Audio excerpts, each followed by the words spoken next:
Bueno, pues continuamos con las charlas. Ahora Mike nos va a dar la segunda parte de su plática, transformaciones casi conformes. Gracias, Mike. Gracias, Rui. Muy bien, buenos días, ¿cómo están? ¿Todo bien? Ok, vamos a empezar. En lo que se vayan acomodando, vamos a empezar con una... ¿No? Falta ¿verdad?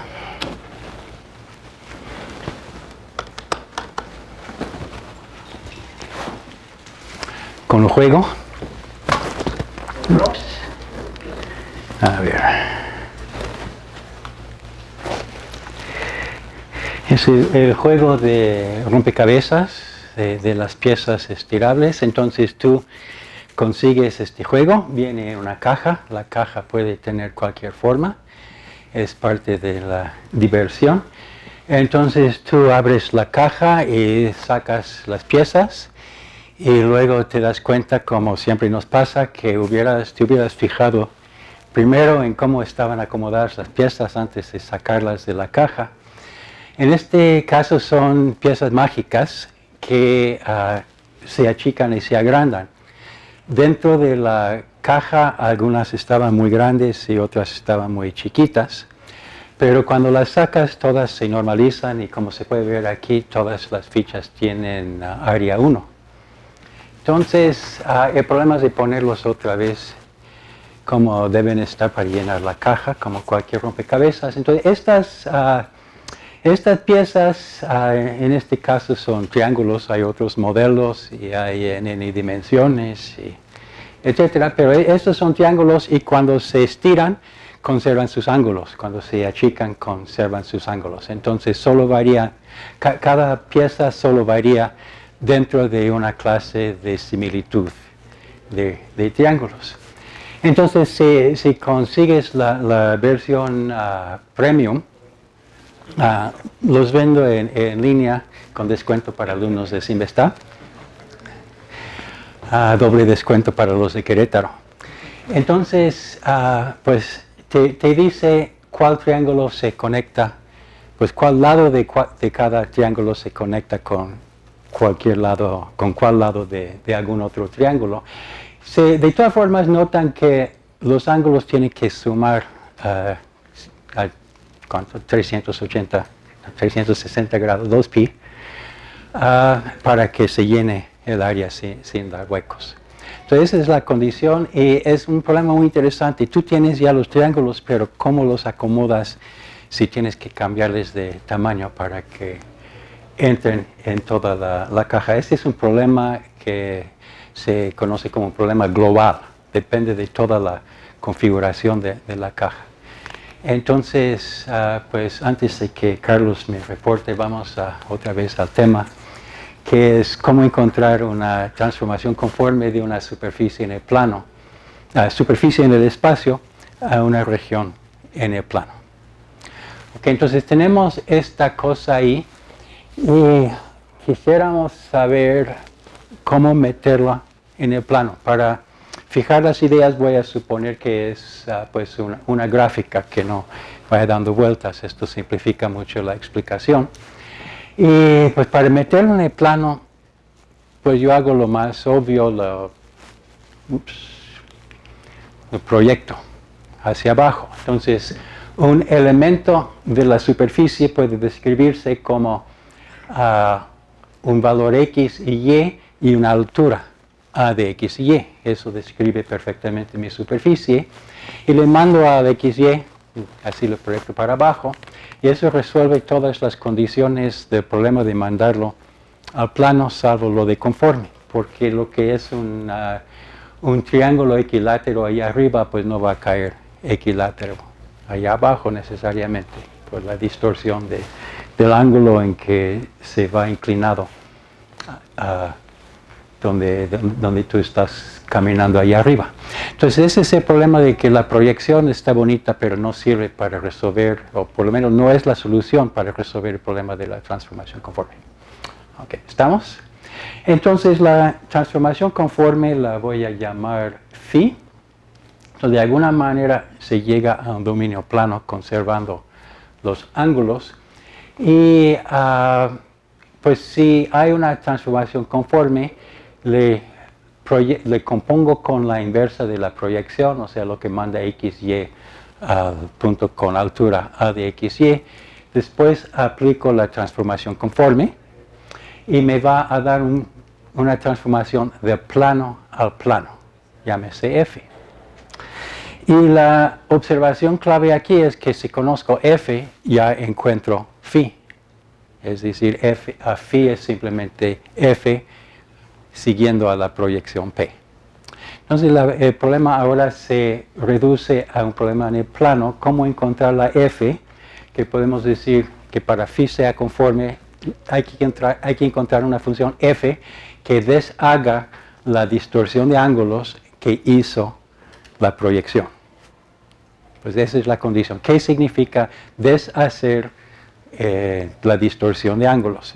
Esto pues debe de ser alguna condición matemática y precisamente es fácil de encontrar porque tenemos una curva en la superficie gamma 1, otra curva en la superficie gamma 1 y tenemos que calcular el ángulo en la superficie o en el espacio entre esas dos curvas.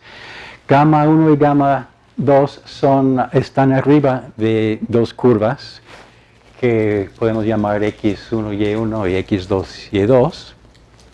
Entonces gamma 1 en cada punto es un X1, un Y1 y un A de X1, Y1, que varía con el tiempo que uno camina sobre la curva. Lo mismo para gamma 2. Ahora el ángulo entre las curvas, por definición, es el ángulo entre sus vectores tangentes. Sus vectores tangentes son gamma 1', que tiene X1', Y1', simplemente tomamos la derivada, y la derivada con respecto a t de A de X1 y Y1 requiere tomar las derivadas parciales de A con respecto a X y con respecto a Y y multiplicarlo por las derivadas en las rendijas correspondientes, por la regla de la cadena de cálculo de dos variables. Entonces hay que tomar las derivadas, tomar el producto punto de las dos derivadas, gamma 1', y dividir entre el producto de las normas de las dos derivadas. Entonces, si uno hace este cálculo, van a saber derivadas parciales con respecto a A. Cuando se juntan los términos que tienen las mismas derivadas, salen unos coeficientes que estoy definiendo aquí, E, F y G. Y aquí, pues, lo que describí era el coseno del ángulo entre los dos vectores. Entonces, es simple cálculo vectorial para encontrar la fórmula del ángulo entre dos curvas. No tiene ciencia más allá de eso. El ángulo, pues, el ángulo abajo es que si no tuviera la A. Entonces, esto también se puede calcular. Entonces, lo que queremos es que la F mande este ángulo a un ángulo igual a la derecha de la figura. Entonces, cuando uno hace los cálculos, la F es U de XY, V de XY. Y esta F tiene que, pues sus componentes U y V tienen que satisfacer estas ecuaciones diferenciales.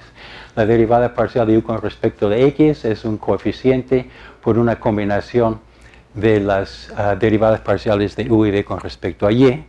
Y al mismo tiempo, la derivada parcial de V con respecto a Y tiene que ser una combinación, una expresión en las derivadas parciales de esas dos con respecto a X. Si la F sea una función de dos variables que satisfaga estas ecuaciones que se llaman las ecuaciones de Beltrami, entonces F va a deshacer la distorsión de ángulos que hizo la proyección y la composición de F con la proyección P nos va a dar una transformación conforme de la región en el espacio a la región en el plano. Entonces ya está resuelto todo el problema, podemos irnos a la casa, ya acabó la conferencia, salvo por dos aspectos que uno quisiera resolver la parte teórica de probar que existe una solución a estas ecuaciones y después tratar de entender cómo calcularla numéricamente. ¿Estamos? ¿Seguimos? Ok. Entonces, esas son las ecuaciones de Beltrami. Se ven un poco complicadas.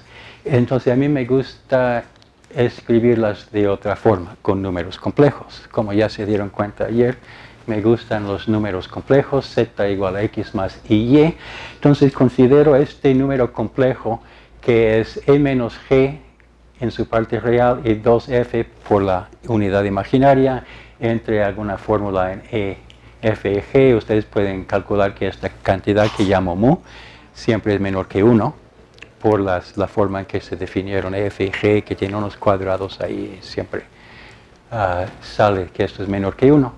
E introducimos las derivadas complejas, la parcial de f con respecto a una variable compleja z y la parcial de la f con respecto a z barra. Entonces son simplemente combinaciones complejas de la parcial de f con respecto a x y la parcial de f con respecto a y. Hay una complicación ahí que f también es un número complejo, es u más ib, era u, v, ahora se ve como un complejo. Entonces la parcial de f con respecto a x, aunque x es un número real, esta parcial es un complejo, porque tiene parcial de u y veces parcial de v. Y igual la parcial con respecto a y, cuando multiplico por y, es multiplicación con los números complejos, y pues esta es una expresión de números complejos, igual la parcial con respecto a z barra. Cuando meto estas expresiones ahí, resulta que la parcial de f con respecto a z barra es mu veces la parcial de f con respecto a z. Así se compactan ambas ecuaciones de Beltrami en una sola ecuación compleja que llamo la ecuación de Beltrami en números complejos. Es mucho más fácil que ese chorizo de sistema de ecuaciones que teníamos escrito, y es exactamente equivalente. Y quizás vale la pena notar para los que saben algo más de variable compleja que si mu es 0, en otras palabras, si la parcial de f con respecto a z barra es 0, pues esta expresión siendo igual a 0, si los separáramos en su parte real y su parte imaginaria, son lo que se llaman las ecuaciones de Cauchy-Riemann, que dicen que es una función analítica, y suponiendo en todo esto que es una función 1 a 1, esto hace que sea conforme. Ok, entonces la derivada de Beltrami, pues vamos a ver en un momento, es lo que está aquí. En 1825 la Academia de Bavaria publicó un reto, un acertijo, un problema matemático de precisamente esto de enviar una superficie conformemente a algo plano, y Gauss el año después resolvió el problema en el caso de que el coeficiente mu de z en la ecuación de Beltrami fuera una función analítica, es decir, real analítica. Entonces, quisiera describir rápidamente cómo lo hizo Gauss. Si mu es real analítica, entonces es una serie de potencias en dos variables x y y, pero se puede escribir como una serie de potencias en z y z barra con manipulaciones algebraicas. Entonces dijo Gauss, voy a considerar la ecuación diferencial que alguna f grande, su parcial con respecto a alguna variable y grande, es mu de x y y o x más y de la parcial de la f con respecto a x. Para entender esto es mejor pensar que mu fuera real, aunque la ecuación diferencial se resuelve aunque sea de números complejos. Entonces, una f que fuera a satisfacer esta ecuación diferencial, que viene pues de la teoría general de ecuaciones diferenciales, consideramos, pues esta f es una función de dos variables, pero vamos a suponer que es real evaluada, no importa, donde tome cierto valor, pues hay ciertos puntos donde tome ese valor. De hecho, si es real valuada, donde tome ese valor va a formar una curva. Entonces, consideremos una curva de nivel, que es una curva en el plano donde f no cambia. Esto llamamos un XY, quizás depende de la constante t. Entonces, f sobre la curva x de t y de t, que estoy usando x grande y y grande porque no tiene nada que ver con esas variables originales. Esa es una constante. Voy a copiar la fórmula aquí arriba. F de la curva es constante. Tomamos la derivada con respecto al tiempo t. Entonces hay que tomar la derivada parciales de f con respecto a x y f con respecto a y, multiplicarlas por las sensitividades, le llaman. Bueno, las sensitividades son las parciales y por los cambios en x. Y esta es la derivada de c con respecto a t, que por ser constante es 0. Entonces, esta es lo que pasa en cualquier curva de nivel. Ahora pensamos que en esta curva se pudiera parametrizar que y fuera función de x o x fuera función de y. Entonces, esta expresión de cómo se parametriza la curva en el espacio, pues dx de y es lo mismo que dx de t entre dy de t, o sea, x' entre y'. Y la ecuación diferencial de las curvas de niveles dice que es menos, pues x' y y' se resuelve esta ecuación parcial f con respecto a y entre parcial f con respecto a x, con el signo de menos porque aquí hay más. Pero la ecuación que estamos viendo dice que esto debe de ser menos mu.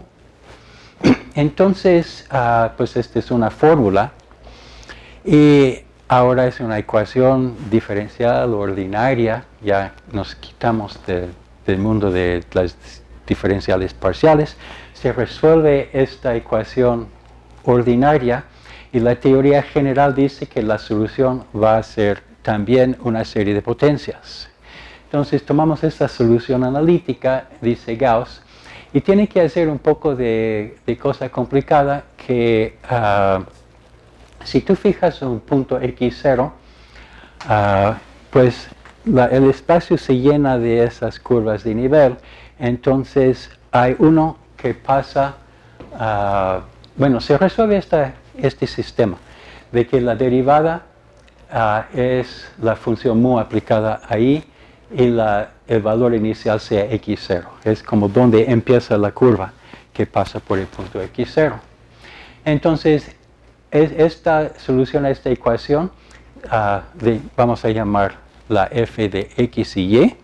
Sé que es un poco complicado juntar todos los elementos de ahí, pero con x0 es el valor tal que la gráfica de esta cosa contenga el punto xy. Entonces tenemos el xy y cuáles de las soluciones de la ecuación empieza por x0.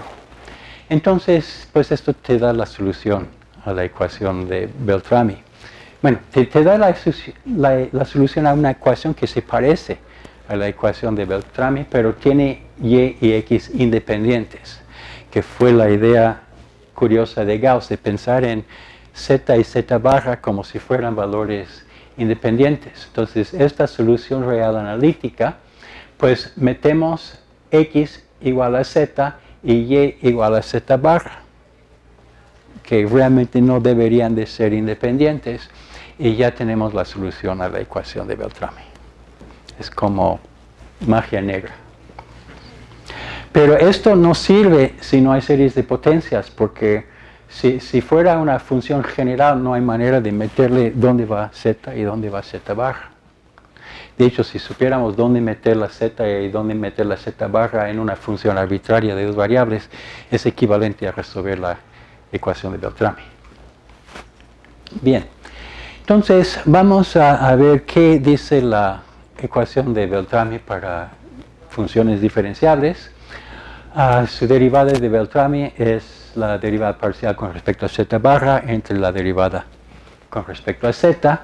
Y quisiera explicar geométricamente qué significa que f tenga determinada derivada de Beltrami, que recuerden es un número complejo con valor absoluto menor que 1. Es un punto en el disco unitario, si quieren verlo así. Y anticipando un poco, f es casi conforme si su derivada de Beltrami es, para todos sus puntos, es una cantidad acotada menor que 1, menor o igual que 1 menos epsilon. Bien, entonces la manera de entender transformaciones diferenciables es de aproximarlas por transformaciones lineales. La aproximación de Taylor en una constante, una cosa lineal y después otros términos que son muy pequeños. Entonces la transformación lineal z por una constante a compleja, a por z, es conforme y manda cualquier triángulo en un triángulo similar. Es muy fácil. El valor absoluto de a es la expansión y el argumento de a dice cuánto se rota el triángulo, pero siempre se da un triángulo similar. Para una casi conforme, la aproximación lineal puede verse como z más mu veces z barra. La derivada de esta expresión con respecto a z es 1 y la derivada con respecto a z barra es mu, como cualquiera puede ver por las leyes del cálculo. Entonces, la derivada con respecto a z barra dividida por la derivada con respecto a z es mu, este es mu conforme. Y entonces manda triángulos a triángulos que no son similares. Eso es lo que hace z más mu z barra. Y aquí hay unos ejemplos. Si mu es 0.3, se ve aplastado el triángulo un poco. 0.8 se aplasta más. Si llegara a 1, que es prohibido, pues se aplastaría a un segmento. Para mus complejos, pues se dan triángulos ya no isósceles. Pero hay un pequeño peligro en esta interpretación geométrica. Esta es la imagen de un triángulo equilátero, que voy a siempre usar como punto de referencia, los equiláteros, pero es un equilátero que tiene base horizontal. Si la base no es horizontal, la misma z más mu z barra manda el triángulo equilátero, pero con una rotación primero, a otras cosas. Entonces, si tú miras el triángulo, no sabes cuánto vale mu, a menos que sepas la orientación del triángulo equilátero original. Eso es muy, muy importante tener presente, si no nos entramos en confusiones muy, muy grandes.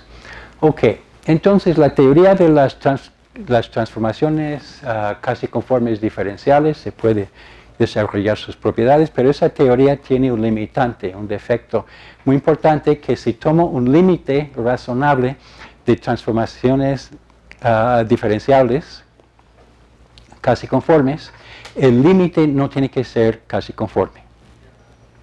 El límite no tiene que ser diferenciable, más bien. El límite de funciones diferenciables puede tener singularidades en muchos puntos.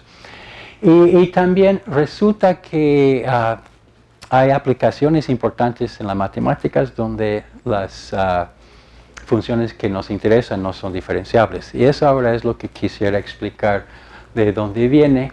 Yo tuve que estudiar la teoría de transformaciones casi conformes porque me interesaban los grupos kleinianos.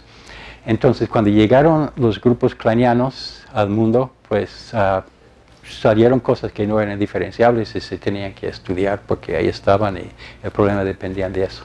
Esos dibujos de Escher todo el mundo conoce, no tengo que describir mucho, pero quizás mencionar que hay alguna región básica y sus copias.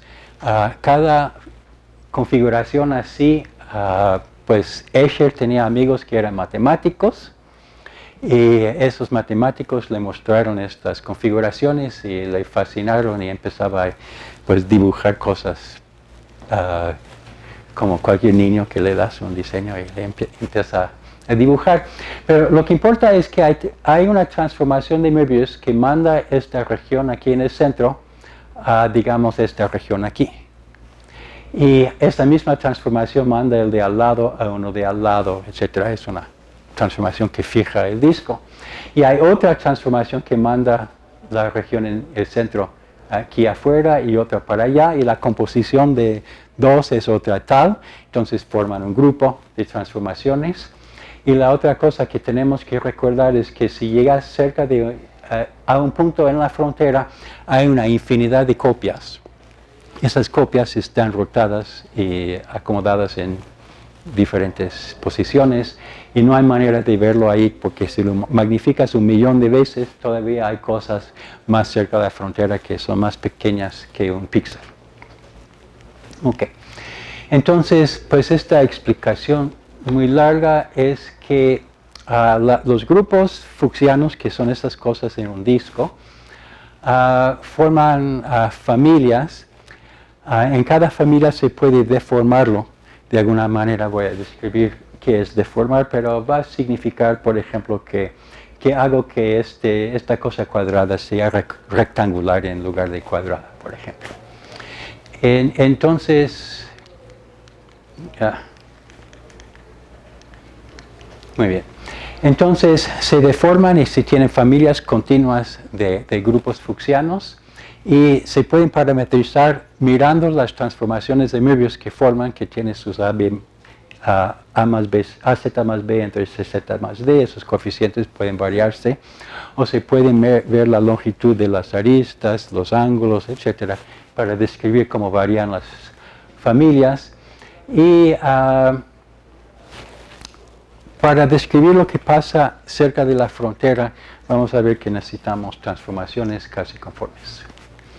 Ok, entonces aquí hay un ejemplo bonito que se puede ver con quizás más claridad la complejidad de estas regiones a la frontera. Pues en Internet hay una cantidad muy grande, que así definimos enteros finitos pero muy grandes, el número de dibujos de este tipo que tú puedes encontrar en Internet. Y aquí hay un ejemplo pictórico de pues, tomar algún dominio fundamental de un grupo fucsiano y deformarlo de alguna manera para formar uno diferente. Esas son algunas cosas que se tienen que estudiar. Pues todavía no hay fractales. Pero los grupos casi fucsianos es cuando la curva que acota todos estos dominios que están en medio, hay un dominio y sus copias, esta curva ya no es un círculo. Esto viene de un tratado de 1870 y algo de Fricke y Klein, y a veces esta curva puede ser muy complicada y llevar muchas sorpresas. Aquí hay una más bonita. Entonces voy a describir rápidamente una construcción. Tomamos una colección de, pues parecen círculos. Vamos a tomar esferas de vidrio que se cuelgan de los árboles de Navidad a fin de año. Entonces, si tú miras en una esfera, les pones, son unos cuatro esferas que son de diferentes tamaños, los pongo tangentes y en esta esfera puedes ver, bueno, vamos a ver la izquierda abajo, puedes ver el reflejo de la esfera tangente a la derecha. Y de este lado tangente está el reflejo de la otra esfera tangente a la izquierda y en medio está el reflejo de la esfera que no es tangente. Pero dentro de la primera esfera o la derecha está el reflejo de la otra y el reflejo de su propio reflejo. Y los reflejos de los reflejos, pero también están los reflejos del otro que no es tangente y así sucesivamente. Entonces, si imaginaran que en lugar de 4 fueran 11, dentro de uno habría una cadena de 10. El primero, entonces los numeramos 0, 1 hasta 9 como dígitos decimales. Y para cualquier número real, que es una sucesión de expansión decimal, pues diríamos que pues cada punto límite corresponde a un número real, lo cual da una construcción del intervalo unitario a una curva, que se puede probar que es una curva simple que no es diferenciable en casi ningún punto. Entonces, de esta forma aparecen los fractales de manera natural y veremos más y más que son una necesidad considerar esas cosas. Ok, entonces para estudiar las deformaciones de los grupos fucsianos y casi fucsianos es necesario manejar, casi fucsiano es cuando no es un disco redondo, es necesario manejar derivadas de Beltrami de funciones que no sean diferenciables en todos sus puntos. Porque la teoría general hay que definir la ecuación de Beltrami en todo el plano. De dentro del disco o dentro del casi círculo y afuera. Y ahí en la frontera, pues aunque tú trates de definirle diferenciablemente en el dominio, en el centro, y si pudieras juntarlo con el contiguo y el otro contiguo de forma diferenciable, de todas formas en la frontera es horripilantemente discontinuo por la pura geometría que tienen esas cosas al infinito. Entonces se necesita la teoría general de transformaciones casi conformes que no necesariamente sean diferenciables. Entonces un homomorfismo se llama K casi conforme si es un límite uniforme de compactos de una sucesión de transformaciones K casi conformes diferenciables. K casi conforme dice que el 1 menos epsilon se escribe como K menos 1 entre K más 1. Entonces, las funciones que satisfacen eso resultan que tienen derivadas en casi todo punto, en el sentido de medida de Lebesgue, y satisfacen la ecuación de Beltrami en casi todo punto, pero también en el sentido de derivadas generalizadas en funciones en L2. Entonces toda una teoría que no voy a explicar, pero la cosa es que por una parte se portan como funciones diferenciables porque conocemos su derivada y vamos a ver algo como integrar la derivada para obtener la función. Y por otra parte, pues se puede manejar topológicamente con mucha libertad, porque conjuntos de medida cero no nos afectan. Y entonces, bueno, se va corriendo el tiempo, pero hay una manera de definir geométricamente una transformación casi conforme, de que igual que el teorema de Riemann decía que un disco en el plano y cualquier otra región así en el plano son conformemente equivalentes, entre los anillos o cosas entre dos curvas en el plano hay una correspondencia a algún anillo que tiene una razón R2 entre R1 que corresponde a ese dominio que se llama su módulo conforme. Entonces, si pinto una curva y otra curva más dentro, esto es equivalente a algún anillo y ningún otro que define su módulo conforme. Esto pues se puede hacer con los anillos, se puede hacer con los triángulos. Y una transformación que no distorsiona más que un factor de K, los módulos de los subanillos dentro del dominio, se llama K casi conforme. Bueno, hay toda una teoría que composición de casi conformes es casi conforme, y la inversa de una casi conforme es casi conforme. Las conformes son cero conformes, se K igual a 0, y una función que es casi conforme y cero conforme, de hecho es conforme. Como decía antes, cuando mu es igual a 0, es conforme. Ok. Entonces, pues como decía, podemos definir la derivada de Beltrami de alguna manera que sabemos cómo queremos distorsionar una figura y extenderlo y resolver la ecuación de Beltrami si es que se puede.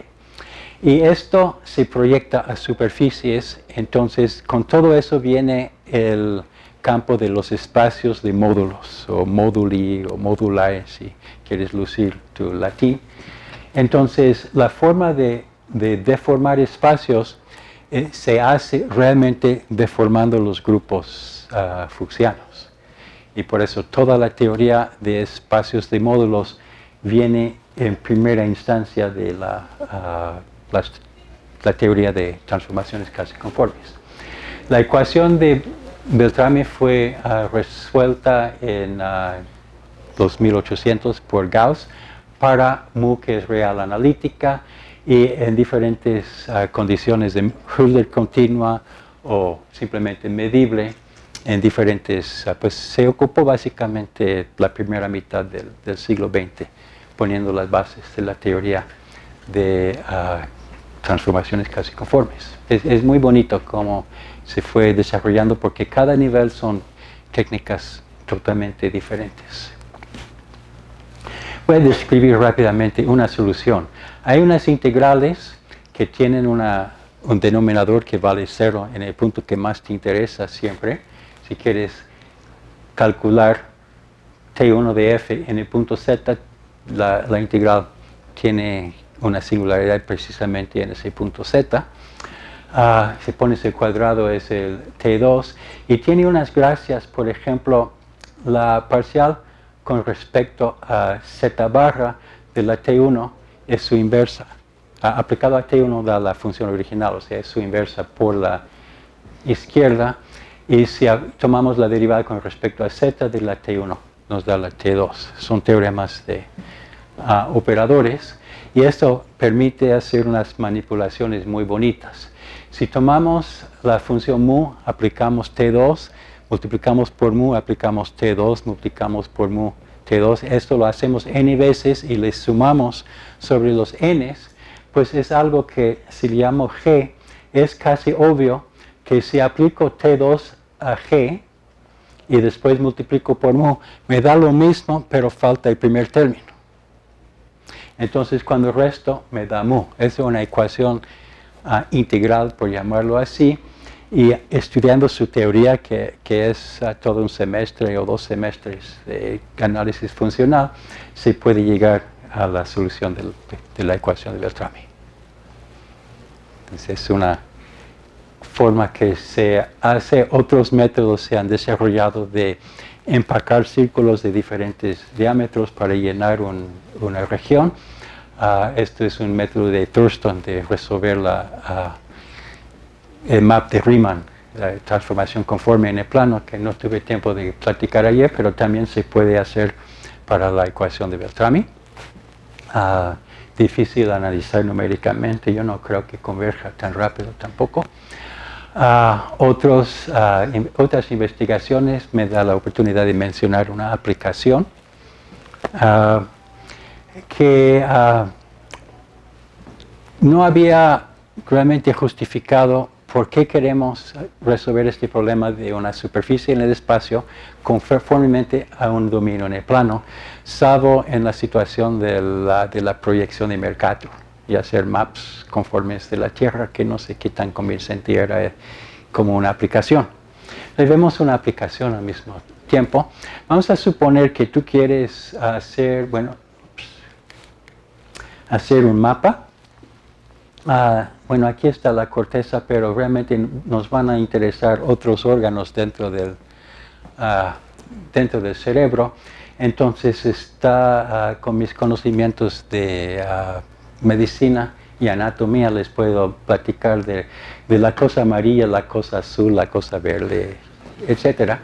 Entonces el problema es esto, que uno hace una tomografía del individuo, de su cerebro en este caso, o cualquier órgano que interese, y te haces la pregunta, ¿está sano o no ese elemento de ese órgano? Y normalmente para ver si algo es sano o no, el médico mira si se compara bien con cómo está en personas normales. Entonces se toma muchas de estas imágenes para personas normales y después se saben que si una parte es más grande o más pequeña, pues es anormal y no está sana. Entonces lo primero que se hace después de sacar la imagen, tomografía, es dividirlo en triángulos o algo similares para tratar de extenderlo a una región plana. Entonces aquí está pues aplanado ahí y pues nos interesa alguna otra de estas partes y pues se triangula y pues algunas personas lo hacen en la técnica de los círculos tangentes, otros triángulos o lo que más te guste. Entonces el problema es cómo enviar esto conformemente a una región en el plano. Aquí viene el punto que quiero explicar. Una vez que está en el plano, se puede usar el teorema de Riemann, las técnicas de la plática de ayer, y mandarlo a un disco. ¿De acuerdo? Pero vamos a suponer que lo que nos interesa es el órgano verde. ¿Okay? Como en el disco las transformaciones conformes son las transformaciones de Möbius y se puede mandar cualquier punto al centro, aplico una transformación de Möbius que manda lo que me interesa al centro y automáticamente se hace más grande que hubiera estado si se encontrara cerca de la orilla donde los ángeles y demonios y todas esas cosas son casi invisibles. Entonces, de esta manera, el médico puede ver muy bien esta parte del cerebro. Y lo interesante es que las transformaciones conformes, salvo por este último movimiento, las transformaciones conformes son únicas. Entonces, no hay nada arbitrario. Esta figura, salvo por rotarla, es única y realmente no tiene ninguna arbitrariedad en constantes de integración, aparte de la rotación de la figura. Entonces realmente es una base muy sólida en que hacer conclusiones médicas sobre la condición del individuo. Bien, entonces ellos pues tomaron aquí toda una corteza, lo mandan a una esfera y esta es única, salvo por una transformación de Möbius de la esfera. Que así se puede detectar anormalidades de una manera pues confiable. Ok, bueno. Entonces, hace ya 5 años con un joven japonés, Hiro Shimauchi, fue su trabajo de tesis de doctorado, nos dedicamos al problema de cómo calcularlo numéricamente. Había algunas otras soluciones anteriores, pero voy a explicar ahora para terminar cómo nosotros resolvemos numéricamente la ecuación de Beltrami del disco al disco. Entonces el problema es que yo tengo el disco, hay una derivada de Beltrami propuesta y tengo que encontrar la correspondencia al disco que tenga esa derivada de Beltrami. Por una simetría se puede extender por reflexión a toda la esfera y la simetría va a mandar el disco al disco. Entonces primero estudiamos localmente, que significa voy a entender transformaciones lineales. Recuerden que para que sea mu conforme es z más mu veces z barra. Voy a dividir entre una constante, multiplicar por una constante 1 más u, es una operación conforme, no afecta la derivada de Beltrami. O sea, la derivada de Beltrami es mu entre 1 más u, dividida entre 1 más u, 1 más mu. Y esta expresión tiene la gracia que manda el 0 al 0, el infinito al infinito y el 1 al 1. Me sirve más así. Y primero, haciendo un poco de álgebra, pueden checar que si tengo Z1 y Z2 puntos distintos y W1 y W2 distintos, entonces tengo un segmento Z, 1 a 2, y otro segmento W, 1 a 2. Entonces yo quiero mandar del primer segmento al segundo segmento, pero por una transformación muy conforme, y esencialmente solo hay uno. Es que el triángulo que está basado en Z1 y Z2 tiene que ir a un solo triángulo que está basado en W1 y W2, como había pintado hace rato. Y aquí está la fórmula explícita de esto en términos de estas transformaciones básicas. Ok, entonces, si quiero mandar un triángulo a un triángulo, Z1, Z2 y Z3 que vayan a W1, W2 y W3, pues solo hay una transformación lineal afín, ya no puedo prescribir su mu, más bien los dos triángulos dicen que es mu. Okay. Y la transformación,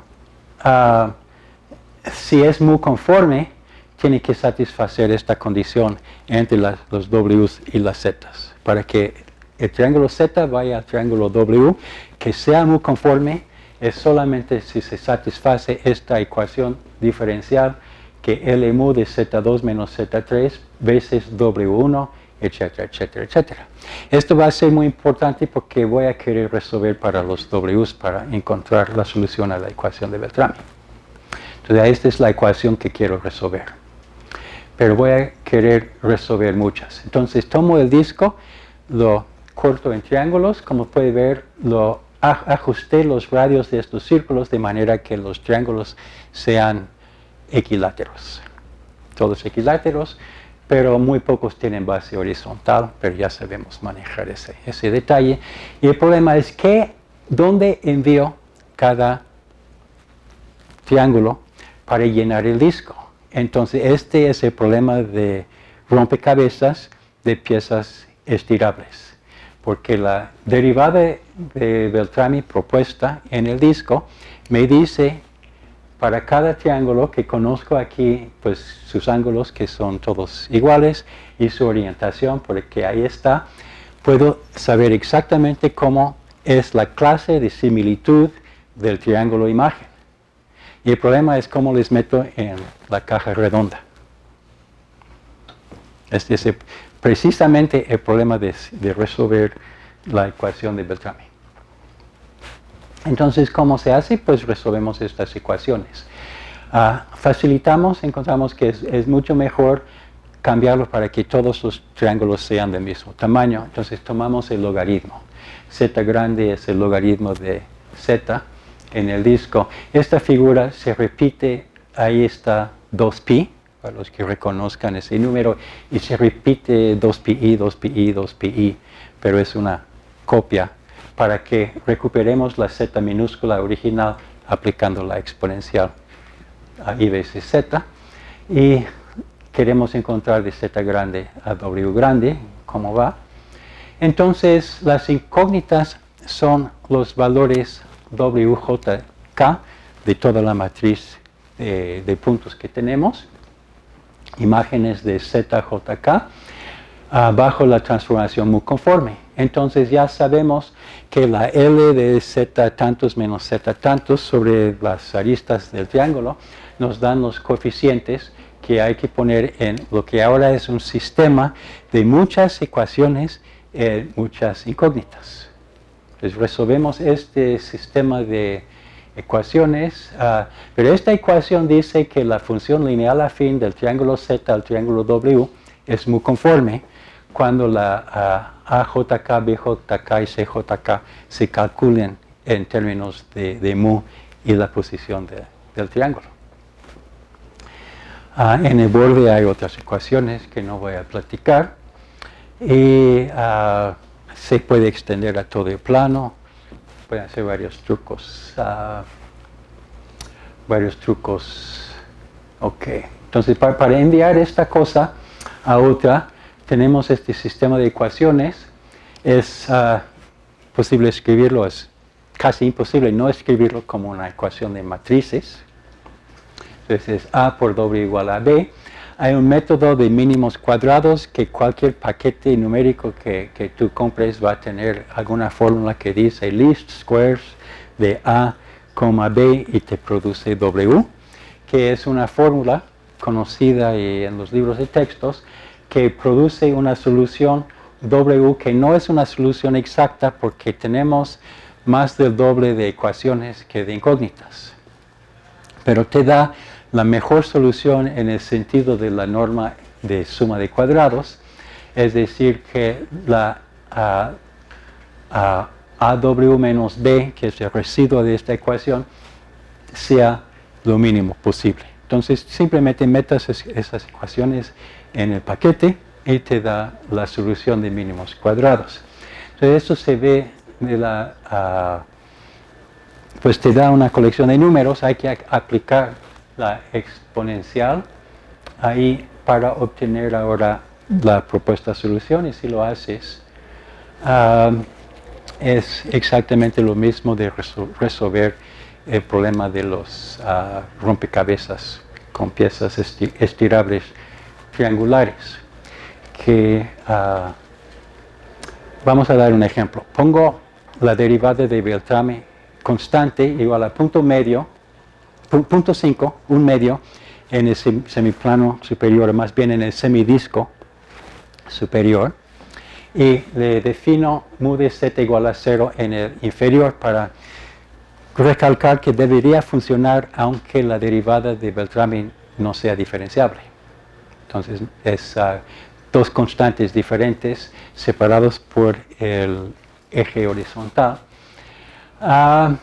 Entonces, ¿qué pasa cuando una diferencial de Beltrami vale 0? Quiere decir es conforme. Entonces, esta caja vino con un montón de triángulos equiláteros. La mitad de los triángulos son equiláteros. Y la otra mitad tienen la distorsión de 0.5, pero no son similares, porque vienen de equiláteros de diferentes orientaciones. Entonces, si lo ponemos en la computadora y resolvemos, bueno, sale así en el semiplano, en las coordenadas logarítmicas. Y ahora se aplica la exponencial y sale así la solución. Y esta se puede ver que lo tengo de cabeza, pero pues esta es la imagen del semiplano inferior, donde todas las imágenes son triángulos equiláteros, no son todos del mismo tamaño, de hecho se ponen muy chiquitos. Los sacas de la caja y todos son iguales, pero así son chiquititos. Y las otras que son de 0.5, ahora se ve que se encajan perfectamente. O sea, es un rompecabezas bien divertido. Pasas toda la tarde, estiro, le meto aquí, le achico, le meto ahí. Si no está nada claro que debería ser posible acomodar las piezas así, pero la teoría general de Alfors y Beers dice que sí. Entonces, pues es una mezcla de historia, de teoría, de ejemplos, de aplicaciones y todo, pero meternos en los detalles tardaría semestres y años, entonces mejor lo dejamos así. Muchas gracias.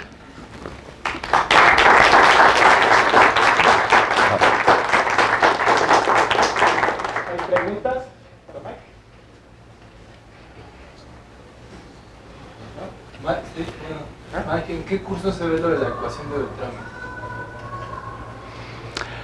Bueno, no es parte de los cursos normales. Lo vimos con mucho detalle en uno que di el año pasado de teoría de Teichmüller, espacios de Teichmüller. Es que espacios de Teichmüller es el primer ejemplo de espacios de módulos. Entonces vimos la distorsión de los grupos fuchsianos y casi fuchsianos. Pero no sé si hay alguien más que dé un curso que tenga eso. Pues es mi duda porque en los cursos de variables no se ve eso, ¿no? No. En los cursos clásicos de variable completa. No. Sí podría, pero ustedes lo sufrieron, ¿verdad?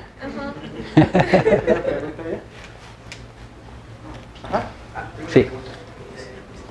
Bueno, vi transformaciones y después vi fractales. Ajá. Mi pregunta es esta, bueno, es una inquietud. ¿Cómo se definen ahí las dimensiones? Creo que son... Las dimensiones de un fractal. Bueno, esencialmente es, le cubres el conjunto con conjuntos de apropiados discos, rectángulos o algo así, y comparas la dimensión lineal con el área o algo así, y si es un conjunto de dimensión 2, pues es la parte área, es el cuadrado de la parte lineal, y si es de dimensión 1, pues son los mismos, pero se ve qué potencia se necesita para cubrirlo adecuadamente y obtener un límite. Gracias. ¿Esa es la dimensión de Hausdorff?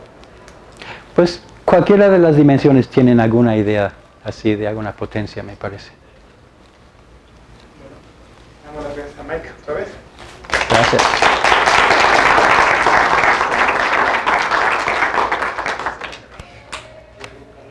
Ahí está.